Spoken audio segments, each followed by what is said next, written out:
Contohnya, ketika Gus Dur ditanya, yang disembelih itu Nabi Ismail atau Nabi Ishak? Itu dalam Islam memang terjadi perbedaan pendapat. Populernya Nabi Ismail yang hendak disembelih oleh Nabi Ibrahim. Tapi ada pendapat lain yang menyebutkan yang mau disembelih itu adalah Nabi Ishak. Tapi kata Gus Dur, ngapain repot? Toh sama-sama gak disembelih.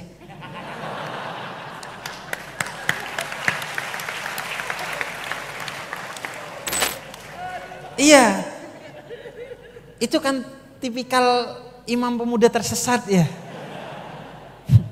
Bagaimana kemudian memberikan jawaban yang solutif sesuai dengan akal setiap orang, sesuai dengan bahasa setiap orang, sehingga Gus Dur itu menjadi rahmat bagi semua, menjadi ayah bagi semua.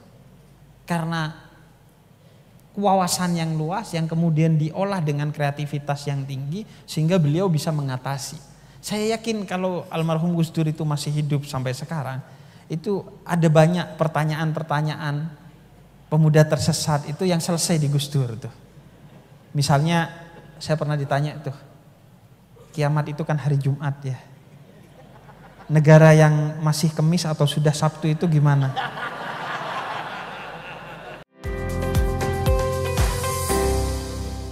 Kan tausiahnya. Silakan Habib. Bismillahirrahmanirrahim. Alhamdulillah wassalatu wassalamu ala Rasulillah Muhammad ibn Abdillah wa ala alihi wa sahbihi wa man walah, amma ba'du. Assalamualaikum warahmatullahi wabarakatuh.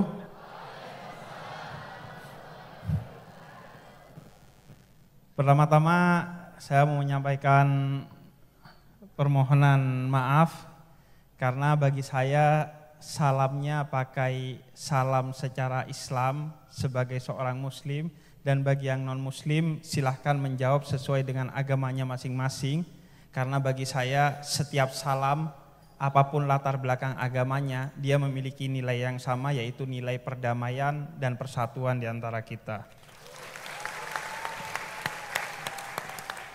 Saya sering bilangnya itu kambing gak perlu mengembek untuk menyampaikan salam kepada ayam itu. Kambing gak perlu berkokok untuk menyampaikan salam kepada ayam, dan ayam tidak perlu mengembek untuk menyampaikan salam kepada kambing tuh. Karena Anda jadi kambing barusan.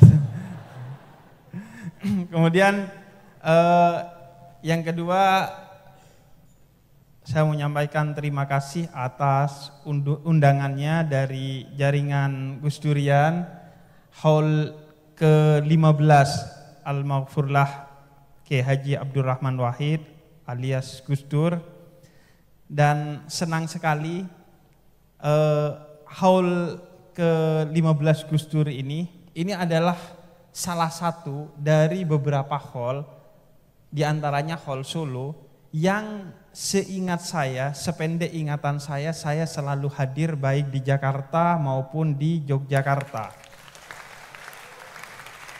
Alhamdulillah dari awal saya mu'alaf haul, awal saya kenal haul itu haul Gus Dur itu salah satu haul yang sependek saya ingat itu selalu saya hadiri baik di Ciganjur maupun di sini pada malam hari ini.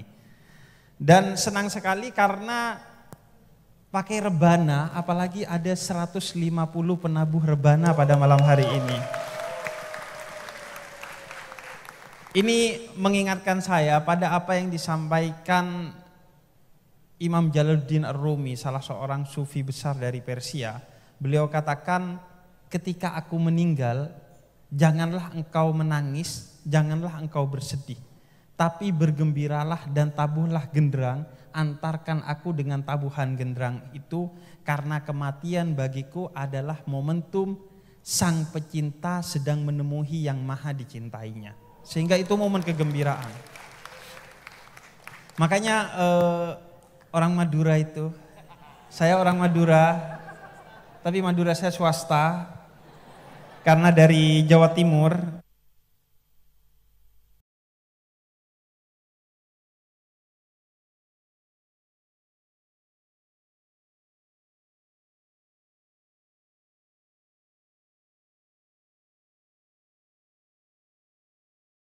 bisa jadi dalam satu hati. Sebagaimana khauf, rasa takut kepada Allah, dan roja, rasa berharap atas ampunan Allah, itu bisa menjadi satu kesatuan. Sedih dan gembira itu bisa menjadi satu kesatuan di hati orang Madura itu. Jadi orang Madura itu kalau sakit, di depan kamar pasiennya, itu biasanya mereka menggelar tempat duduk, tikar, kemudian bawa kopi, bawa rujak, bawa soto. Iya, jadi dimanfaatkan sekaligus itu untuk healing. Karena kebetulan rumah sakit itu biasanya ada AC-nya, ada tamannya, biasanya kan untuk kebutuhan kesehatan.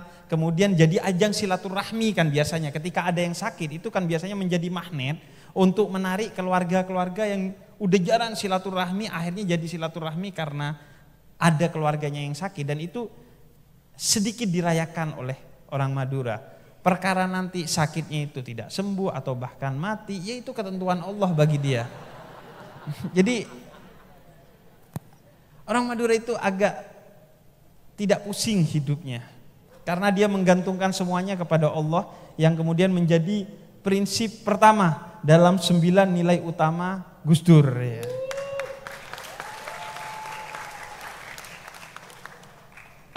Saya gak tahu apakah Gus Dur yang menginspirasi orang Madura atau Gus Dur yang terinspirasi dari orang Madura. Kayaknya yang kedua kata Mbak Alisa ya, bukan kata saya. Kayaknya yang kedua, karena orang Madura itu kalau jual sate yang paling enak nomor 2 di dunia. Karena yang nomor 1 hanya Allah Ta'ala. Itu prinsipnya orang Madura itu. Kemudian yang ketiga, saya mau menyampaikan salam hormat kepada yang terhormat Pendeta Indrianto ya, yang baru saja hadir. Selamat datang dan salam hormat. Mengapa saya pertama menyampaikan salam hormat kepada beliau sebagai pendeta? Karena negeri ini sudah terlanjur tidak bersikap setara kepada muslim dan non-muslim, kepada yang mayoritas dan kepada yang minoritas. Bangsa ini sudah terlanjur punya istilah mayoritas dan minoritas. Dan kita sebagai orang-orang yang berjalan di jalannya Gus Dur tidak menerima hal ini. Karena bagi kita, semua kita setara sebagai warga negara. Tidak ada mayoritas dan minoritas. Namun karena terlanjur kita memiliki budaya menyebut mayoritas dan minoritas, maka sebagai salah satu bentuk perjuangan kita untuk menarik teman-teman minoritas sampai ke titik yang setara kepada kita, teman-teman yang mayoritas, maka kita menjadikan minoritas sebagai prioritas dalam segala urusan kita. Agar mereka kemudian bisa terus tergerek naik sampai di titik yang setara dengan kita umat Islam sebagai warga mayoritas di Indonesia. Karena sudah terlanjur ada istilah mayoritas dan minoritas di Indonesia, dan itu agak sulit untuk kita lawan, sehingga mari kita berjuang sedikit demi sedikit untuk itu. Dan sekaligus agar beda dan setara, jadi salam hormat kedua saya kepada Ketua NU yang belum disebut dari tadi. Ada Mas Syafiq Ali di sana. Iya, jadi betul-betul ini jadi festival beda yang setara benar-benar ini. Jadi yang saya sebut justru yang tidak disebut dari tadi. Kalau yang sudah disebut sudah gak usah saya sebut ya. Iya. Syafiq Ali pimpinan Gus Durian cabang Jomblo. Jadi gitu. Tapi spesial saya tetap mau menyampaikan salam hormat kepada Romo Yai Ubaidillah dan Mbak Alisa Wahid selaku keluarga dari Gus Dur. Kemudian lagi-lagi saya ingin cerita tentang sebelum saya mau cerita, saya mau menyampaikan terima kasih dan apresiasi kepada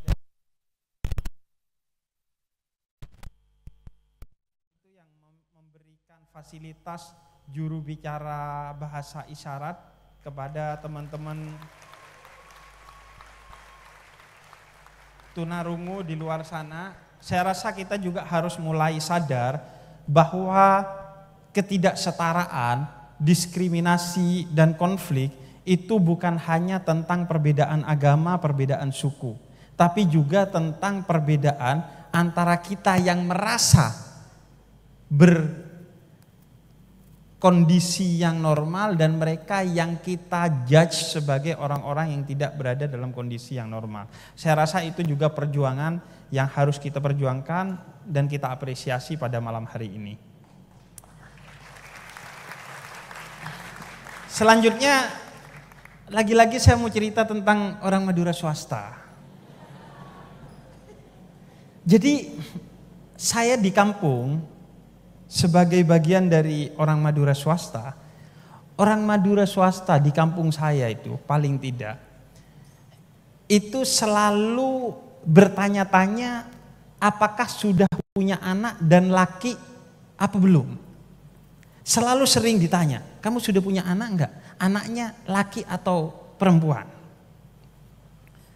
Pertanyaan itu biasanya muncul dari satu budaya yang entah dari mana muncul begitu saja.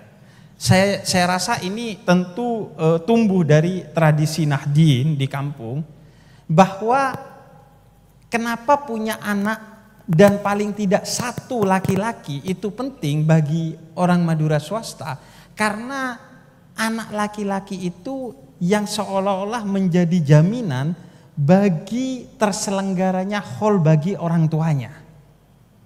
Jadi mereka itu selalu ingin punya anak laki-laki meskipun satu, karena yang bakal ngeholin dia itu anak laki-lakinya. Karena kalau anak perempuan kemungkinan dia akan ngeholi mertuanya, karena yang ngeholi biasanya suaminya. Jadi ada rasa berat hati ketika mereka masih belum punya anak atau punya anak perempuan semua. Tentu itu tradisi yang perlu kita perjuangkan untuk kemudian tidak ada lagi nilai-nilai itu, karena kita akan berprinsip pada nilai kesetaraan. Baik gender, agama, suku, dan lain sebagainya. Namun dari sana, saya ingin melanjutkan bahwa tradisi itu sebenarnya tidak memiliki kekuatan yang kokoh. Mengapa? Karena malam hari ini, keluarga Gus Dur membuktikan, meskipun Gus Dur tidak memiliki anak laki-laki, tapi malam hari ini kita menyelenggarakan haul Gus Dur yang ke-15 setelah 15 tahun wafatnya almarhum Gus Dur.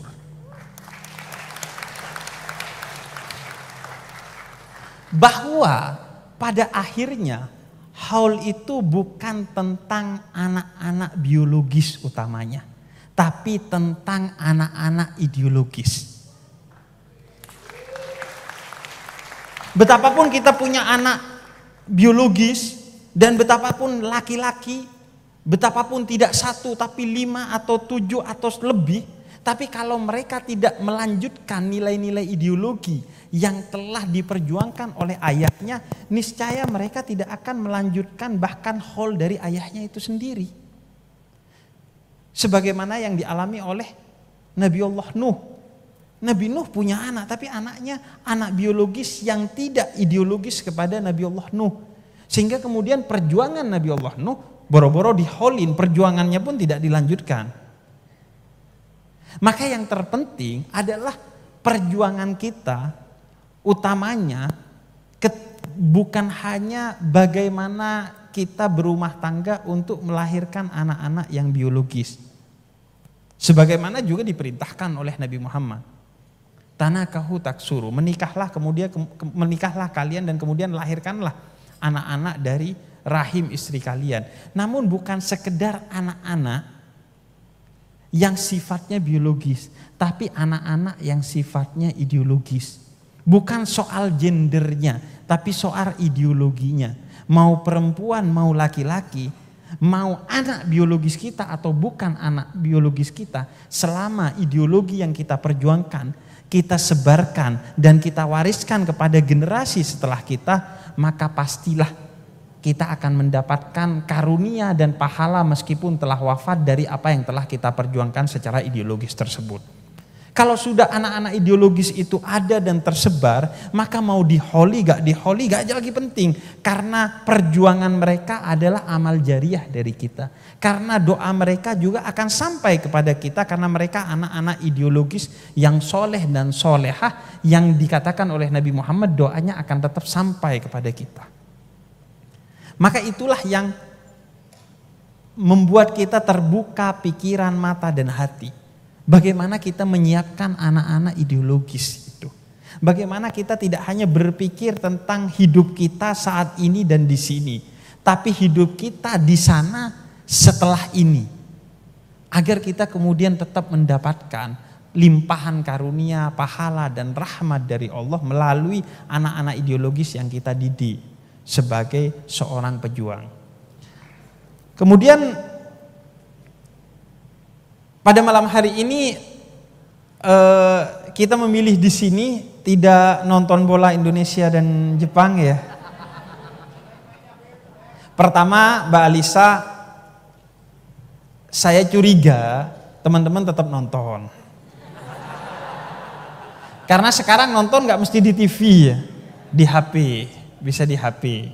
Jadi tidak menutup kemungkinan teman-teman di sini sebenarnya tetap nonton. Iya kan?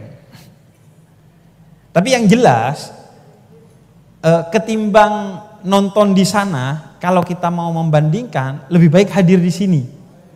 Karena kenapa? Pertama, ada keberkahannya. Yang kedua, Anda bisa tetap nonton dari sini. Kemudian yang ketiga, yang paling penting adalah di sana Indonesia kalah, tapi di sini Indonesia menang. Iya, di sana Indonesia kalah 4-0. Di sini sudah pasti Indonesia menang tuh. Karena di sini kita berbicara tentang kemanusiaan, perdamaian, ketauhidan dan nilai-nilai mulia yang telah diajarkan oleh Gus Dur. Jadi Anda gak gambling kalau di sini. Di sana agak berjudi tuh Anda. Bisa kalah, bisa menang tuh. Kalau di sini sudah pasti menang karena Anda berdiri untuk Indonesia, untuk kemanusiaan, untuk persatuan dan lain sebagainya.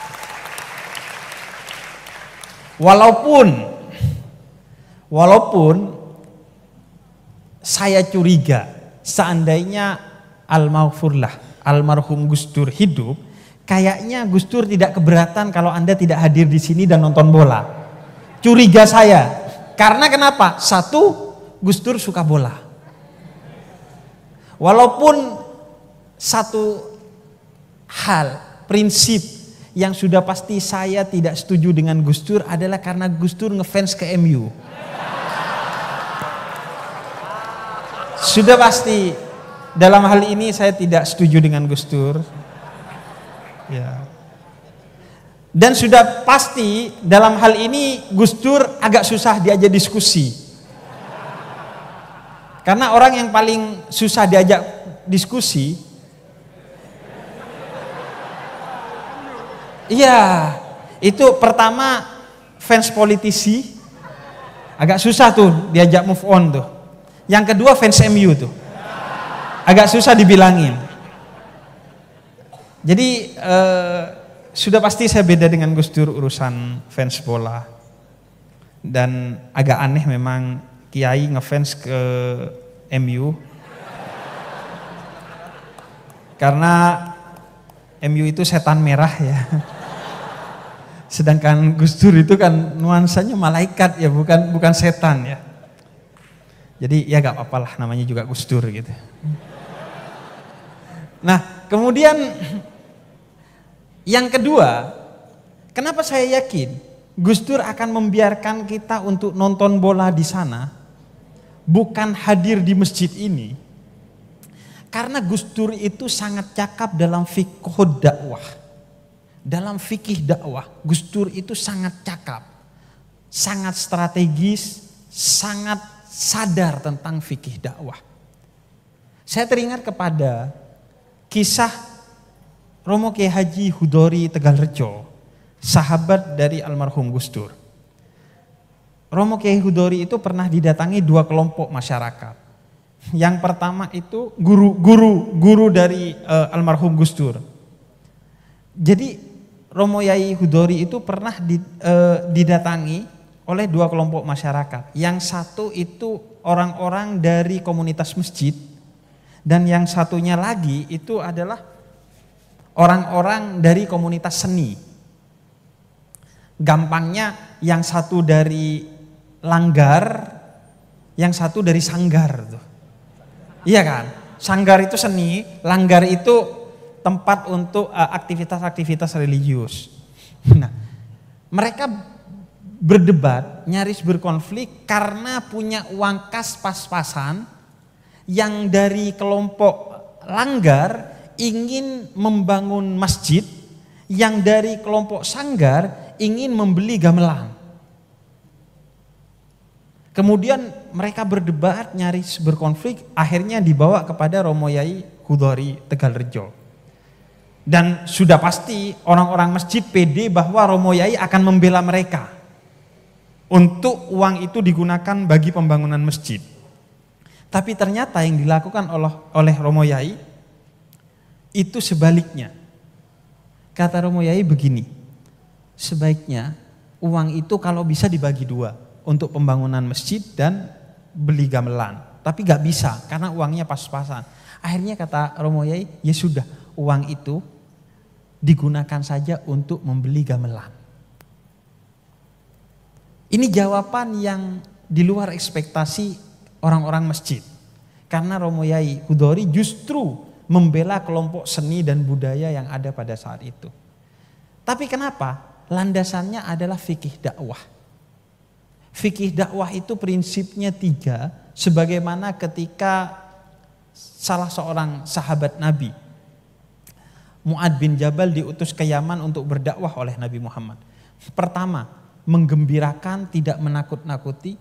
Kemudian yang kedua, itu memudahkan bukan menyulitkan, dan yang ketiga mempersatukan bukan mencerai-beraikan. Dan itulah yang dilakukan oleh Romo Yai Hudori.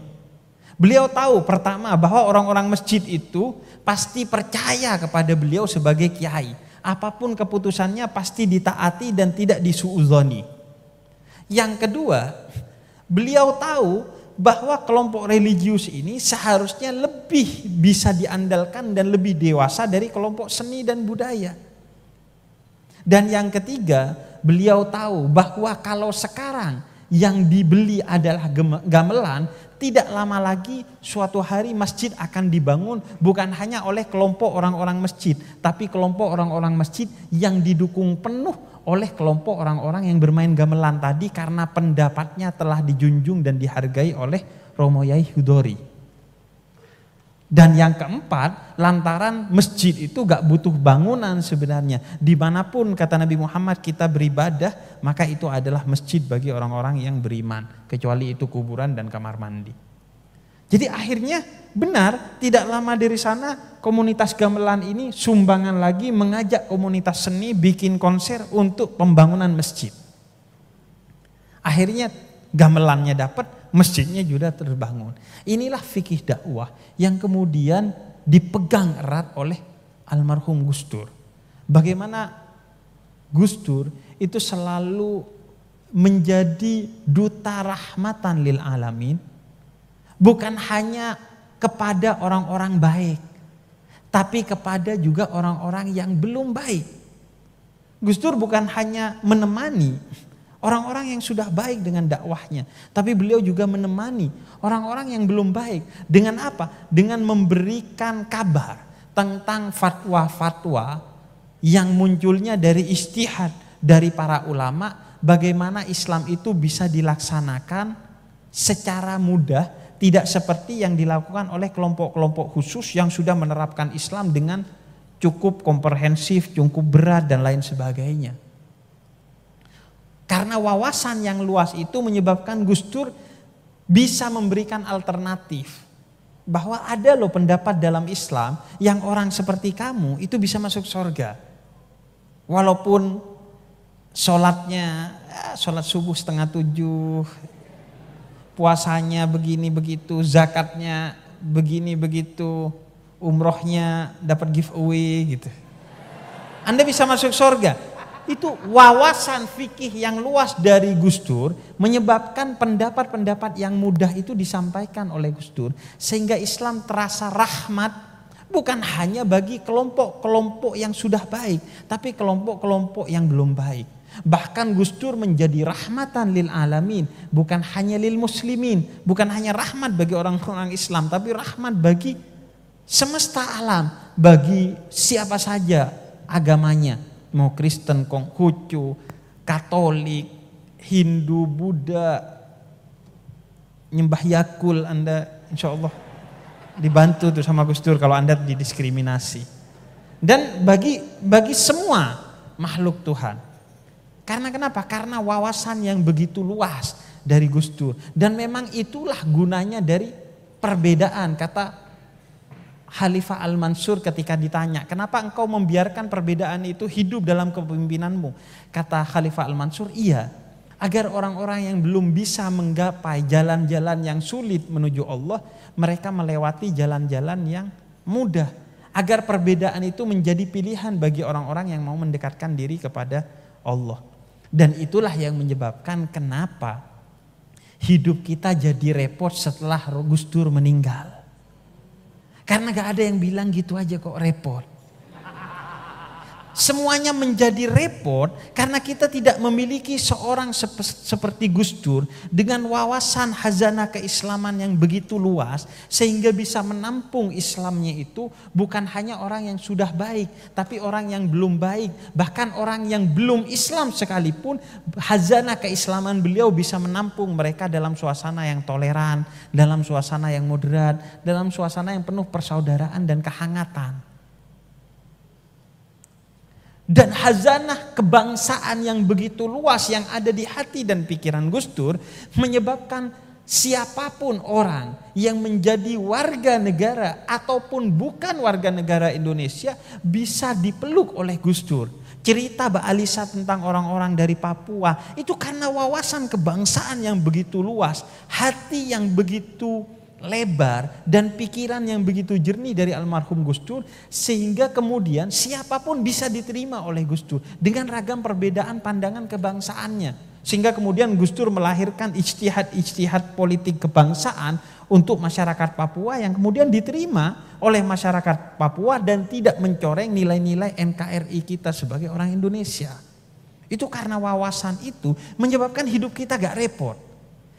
Yang bikin repot ini kan orang yang baru belajar Islam, baru kenal 1-2 ayat. Kalau sholat pakainya kulhu lagi. Itu yang bikin repot tuh. Yang wawasan keislamannya belum luas, wawasan kebangsaannya belum luas, sehingga ada perbedaan politik sedikit, itu akan menjadi konflik. Ada perbedaan pandangan keagamaan sedikit, itu akan jadi konflik. Itulah yang menjadi hidup kita repot setelah ditinggalkan oleh Gus Dur. Karena tidak ada orang yang seperti Gus Dur, yang memiliki wawasan yang luas dan berani. Yang terpenting adalah berani menyampaikan wawasannya itu kepada publik. Dan itulah yang dilakukan oleh Gus Dur. Memanfaatkan apa? Memanfaatkan salah satunya posisinya sebagai cucu dari pendiri Nahdlatul Ulama. Sebagai cucu Mbah Hasyim Asy'ari. Karena Gus Dur tahu persis betapapun berbeda pandangan Gus Dur, orang akan tetap mikir dan hormat kepada Gus Dur. Dan itu dimanfaatkan. Privilege itu dimanfaatkan oleh Gus Dur bukan untuk dirinya, tapi untuk kemaslahatan umat. Privilege Gus Dur sebagai cucu pendiri Nahdlatul Ulama tidak digunakan untuk memperkaya diri, tidak untuk mengkultuskan diri, tidak untuk mencari jabatan, tidak untuk hal-hal yang sifatnya remeh-temeh, tapi digunakan oleh Gus Dur bukan untuk dirinya, bukan untuk keluarganya, tapi untuk umat dan masyarakat, untuk melindungi orang-orang yang tertindas, untuk melindungi orang-orang yang minoritas, dan untuk melindungi orang-orang yang tersingkirkan dan termarginalkan. Itulah yang kemudian, itulah yang pada akhirnya kemudian saya coba tiru sedikit dari Gus Dur. Kita tidak bisa mungkin berjuang sebagaimana Gus Dur. Kita mungkin tidak punya keteguhan hati, kejernihan pikiran seperti Gus Dur. Tapi mari kita mencoba melanjutkan. Karena Gus Dur telah meneladankannya, saatnya kita yang melanjutkannya saat ini. Makanya saya mencoba melanjutkan. Memanfaatkan privilege saya sebagai Habib. Untuk berbicara tentang nilai-nilai toleransi. Karena sedikit banyak orang sungkanlah kepada saya. Walaupun gak setuju kepada saya, tapi paling tidak sungkanlah untuk negur. Salah sih, tapi Habib. Menurut dia kan. Jadi mari kita, setiap kita itu diberi gift, diberi hadiah, diberi karunia oleh Allah. Gak ada kita itu yang tidak diberi karunia. Makanya saya tidak pernah menyebut orang-orang yang tunanetra, tunarungu sebagai orang berkebutuhan khusus. Bagi saya mereka adalah orang berkemampuan khusus. Bukan berkebutuhan khusus. Karena setiap orang oleh Allah diberikan hadiah, karunia, gift yang tidak diberikan kepada orang lain. Maka itu yang menjadi privilege kita. Cari privilege itu dalam diri kita, kemudian gunakan bukan untuk diri kita, tapi untuk orang lain. Kalian yang mendapatkan privilege sebagai anak orang kaya, gunakan harta itu untuk kemaslahatan umat. Yang mendapatkan privilege sebagai anak kiai, gunakan kegusan itu untuk memberikan kemaslahatan, jangan untuk petang-tang peteng-teng. Iya. Saya itu kan kalau mau gampang, kehabiban saya kan dibuat untuk petang-tang peteng-teng ya. Ngapain jadi untuk kemaslahatan, tapi itulah hidup. Khairun nas anfa'uhum linnas. Sebaik-baiknya manusia, siapapun manusia itu adalah yang bermanfaat bagi orang lain. Dan terakhir, melanjutkan dari apa yang saya ambil dari Gus Dur. Sebagai ini, kenapa saya ceritakan? Agar setiap kita kemudian berpikir, pulang dari sini tidak sekedar kemudian selesai kita dapat berkah, enggak. Kita bawa PR, apa yang bisa kita teladani dari almarhum Gus Dur, apa yang kita bisa lanjutkan dari almarhum Gus Dur. Bukan persis seperti Gus Dur sebagaimana tadi disampaikan Mbak Alisa, tapi apa yang Tuhan berikan kepada kita yang bisa kita tiru dari Gus Dur, kita tiru sekecil apapun.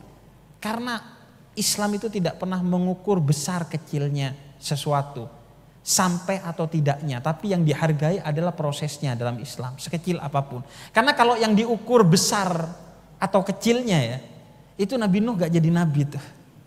Karena pengikutnya 950 tahun berdakwah cuma 73 tuh. Itu di Instagram gak centang biru itu. Di TikTok gak bisa live itu. Tapi beliau menjadi nabi walaupun pengikutnya hanya 73 karena Islam menghargai proses, menghargai value, nilai, bukan kepada hasil, bukan kepada besar atau banyaknya sesuatu. Maka mari kita teladani sekecil apapun. Makanya saya ceritakan sebagai penutup cerita saya. Salah satu yang kemudian juga saya teladani dan perjuangkan dari Gus Dur adalah sebagai imam pemuda tersesat.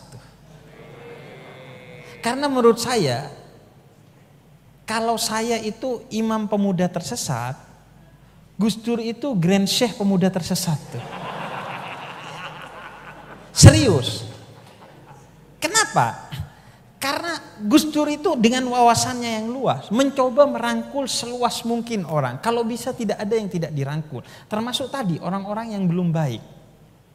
Makanya Gus Dur itu selalu memberikan jawaban-jawaban yang benar tapi out of the box dan kemudian bisa menyudahi kegalauan dari pemuda-pemuda tersesat itu. Contohnya ketika Gus Dur ditanya, yang disembelih itu Nabi Ismail atau Nabi Ishak? Itu dalam Islam memang terjadi perbedaan pendapat. Populernya Nabi Ismail yang hendak disembelih oleh Nabi Ibrahim, tapi ada pendapat lain yang menyebutkan yang mau disembelih itu adalah Nabi Ishak. Tapi kata Gus Dur, ngapain repot? Toh sama-sama gak disembelih.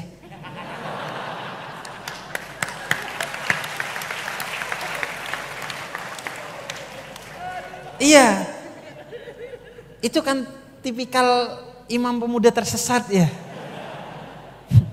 Bagaimana kemudian memberikan jawaban yang solutif sesuai dengan akal setiap orang, sesuai dengan bahasa setiap orang, sehingga Gus Dur itu menjadi rahmat bagi semua, menjadi ayah bagi semua.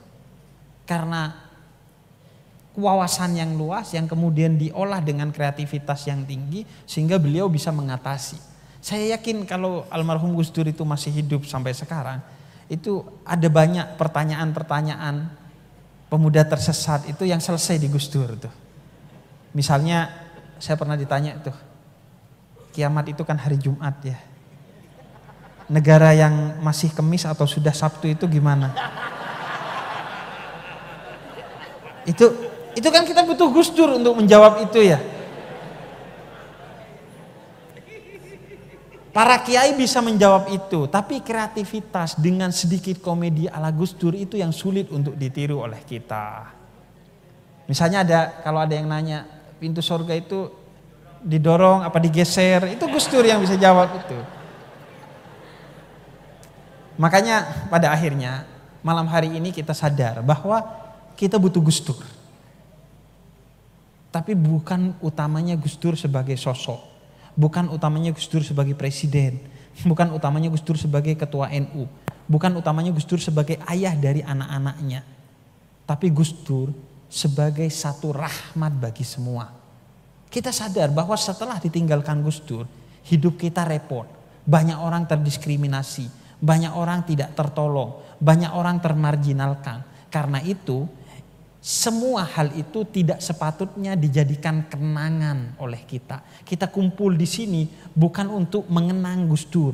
Kita kumpul di sini bukan utamanya untuk mendoakan Gus Dur. Karena insya Allah Gus Dur telah begitu terkenang. Gus Dur telah banyak mendapatkan kebaikan dari kebaikan yang telah dilakukan ketika hidupnya. Banyak mendapatkan doa. Tapi utamanya bagaimana krisis yang muncul akibat tidak lahirnya orang-orang seperti Gus Dur ini akan kita atasi mulai malam hari ini dengan terus melanjutkan perjuangan Gus Dur. Karena Gus Dur telah meneladankan dan saatnya kita melanjutkan.